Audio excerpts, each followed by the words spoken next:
Bismillahirrahmanirrahim. Assalamualaikum warahmatullahi wabarakatuh. Selamat berjumpa kembali kepada seluruh siswa-siswi semuanya. Alhamdulillah pada hari ini kita bisa ketemu kembali pada pertemuan yang keempat ini. Pada pertemuan ini kita akan membahas materi tentang penanganan pelanggaran hak dan pengingkaran kewajiban warga negara. Materi ini mempunyai dua cakupan. Yang pertama, upaya pemerintah dalam penanganan kasus pelanggaran hak dan pengingkaran kewajiban warga negara. Yang kedua, membangun partisipasi masyarakat dalam mencegah terjadinya pelanggaran hak dan pengingkaran kewajiban warga negara. Materi ini dapat anak-anakku simak di dalam buku paket PPKN kelas 12 yang diterbitkan oleh Kemendikbud, dan buku penunjangnya adalah buku modul PPKN kelas 12 yang diterbitkan oleh CP Grahadi. Yang pertama adalah upaya pemerintah dalam penanganan kasus pelanggaran hak dan pengingkaran kewajiban warga negara. Semenjak reformasi telah ada peraturan perundang-undangan yang memberi jaminan dan petunjuk dalam menyelesaikan masalah yang berhubungan dengan hak asasi manusia ataupun hak warga negara. Di antaranya adalah Undang-Undang Nomor 39 Tahun 1999 tentang Hak Asasi Manusia, Undang-Undang Nomor 26 Tahun 2000 tentang Pengadilan HAM, dan Undang-Undang Nomor 9 Tahun 1998 tentang kemerdekaan menyampaikan pendapat di muka umum. Kemudian, beberapa upaya yang dilakukan dalam penanganan pelanggaran hak dan pengingkaran kewajiban warga negara dengan cara untuk mengatasi berbagai kasus pelanggaran tersebut, maka ada beberapa yang harus kita perhatikan. Yang pertama, supremasi hukum dan demokrasi harus ditegakkan. Para pejabat penegak hukum harus memenuhi kewajiban dengan memberikan pelayanan yang baik dan adil kepada masyarakat. Para pejabat penegak hukum memberi perlindungan kepada setiap orang dari perbuatan melawan hukum. Para pejabat penegak hukum menghindari tindakan kekerasan yang melawan hukum dalam rangka penegakan hukum. Yang kedua atau yang B adalah mengoptimalkan peran lembaga-lembaga selain lembaga tinggi negara yang berwenang dalam penegakan hak dan kewajiban warga negara.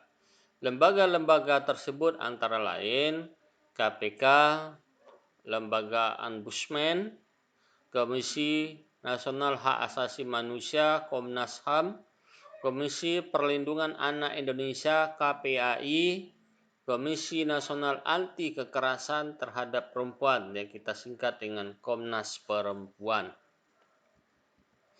Kemudian yang C, meningkatkan kualitas pelayanan publik untuk mencegah terjadinya berbagai bentuk pelanggaran hak dan pengingkaran kewajiban warga negara oleh pemerintah.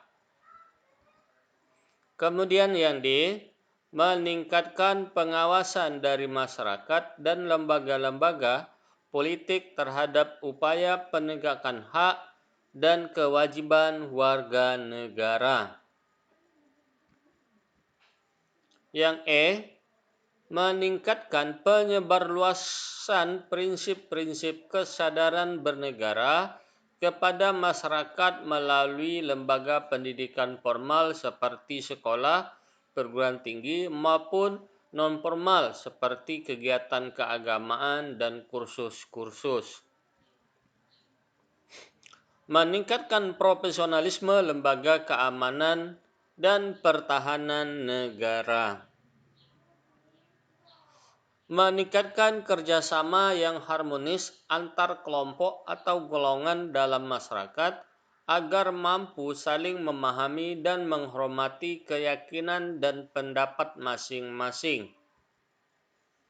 Fungsi utama dari penegakan hukum. Yang pertama, dari Kepolisian Negara Republik Indonesia. Fungsi utama dari kepolisian ini adalah menangani kasus-kasus yang berkaitan dengan pelanggaran terhadap hak warga negara untuk mendapatkan rasa aman. Yang kedua, menangani kasus-kasus yang berkaitan dengan pelanggaran-pelanggaran peraturan lalu lintas. Kemudian fungsi Tentara Nasional Indonesia. Yang pertama, meningkatkan terhadap setiap bentuk ancaman militer dan ancaman bersenjata dari dalam maupun dari luar terhadap kedaulatan, keutuhan wilayah, dan keselamatan bangsa. Yang kedua, penindakan terhadap setiap bentuk ancaman. Yang ketiga, pemulihan terhadap kondisi keamanan negara yang terganggu akibat kekacauan keamanan. Kemudian lembaga peradilan. Peran fungsi dari lembaga peradilan ini adalah melakukan peran untuk menjatuhkan vonis atau kasus pelanggaran hak dan pengingkaran kewajiban warga negara. Kemudian fungsi Komisi Nasional Anti Kekerasan Terhadap Perempuan. Fungsi dari Komnas Perempuan ini adalah memantau dan melapor tentang pelanggaran HAM berbasis gender dan kondisi pemenuhi hak perempuan korban. Kemudian pemusatan pengetahuan tentang hak asasi perempuan. Kemudian pemicu perubahan serta perumusan kebijakan. Kemudian yang ketiga adalah negosiator dan mediator antara pemerintah dengan komunitas korban dan komunikasi pejuang hak asasi perempuan dengan menitik beratkan pada pemenuhan tanggung jawab negara pada penegakan hak asasi manusia dan pada pemulihan hak-hak korban. Dan yang keempat, menjadi fasilitator pengembangan dan penguatan jaringan tingkat lokal, nasional, regional, dan internasional untuk kepentingan pencegahan segala bentuk kekerasan terhadap perempuan. Kemudian fungsi Komisi Perlindungan Anak Indonesia yang kita singkat dengan KPAI adalah melakukan pengawasan terhadap pelaksanaan perlindungan dan pemenuhi hak anak. Kemudian memberi masukan dan usulan dalam perumusan kebijakan tentang penyelenggaraan perlindungan anak. Kemudian mengumpulkan data dan informasi mengenai perlindungan anak. Kemudian menerima dan melakukan penelaah atas pengaduan masyarakat mengenai pelanggaran hak anak. Kemudian melakukan mediasi dan sengketa pelanggaran hak anak. Kemudian melakukan kerjasama dengan lembaga yang dibentuk masyarakat di bidang perlindungan anak. Dan yang berikutnya adalah memberi laporan kepada pihak berwajib tentang adanya dugaan pelanggaran terhadap Undang-Undang Perlindungan Anak. Kemudian partisipasi masyarakat dalam upaya penegakan hak dan pengingkaran kewajiban di dalam berbagai lingkungan kehidupan. Yang pertama, lingkungan keluarga, yaitu saling menghormati antar anggota keluarga. Kemudian patuh pada nasihat orang tua, menjalankan kewajiban dan hak dengan baik.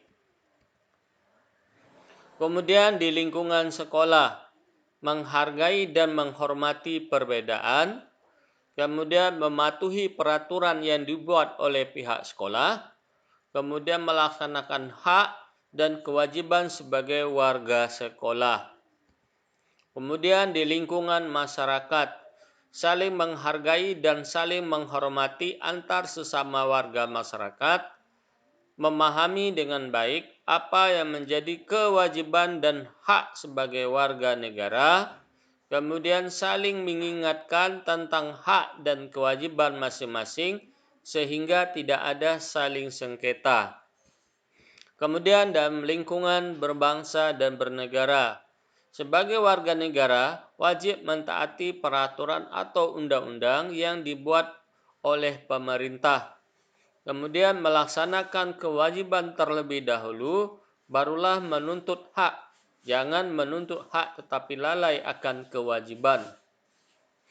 Kemudian mendukung semua kebijakan pemerintah yang berpihak kepada rakyat apabila ada kebijakan yang kurang tepat dapat disampaikan melalui perwakilan rakyat. Demikianlah materi kita hari ini. Sampai ketemu di minggu depan. Mudah-mudahan materi ini bermanfaat bagi kita semua, terutama bagi Bapak dan bagi anak-anak semuanya. Atas perhatiannya Bapak ucapkan sekian dan terima kasih. Assalamualaikum warahmatullahi wabarakatuh.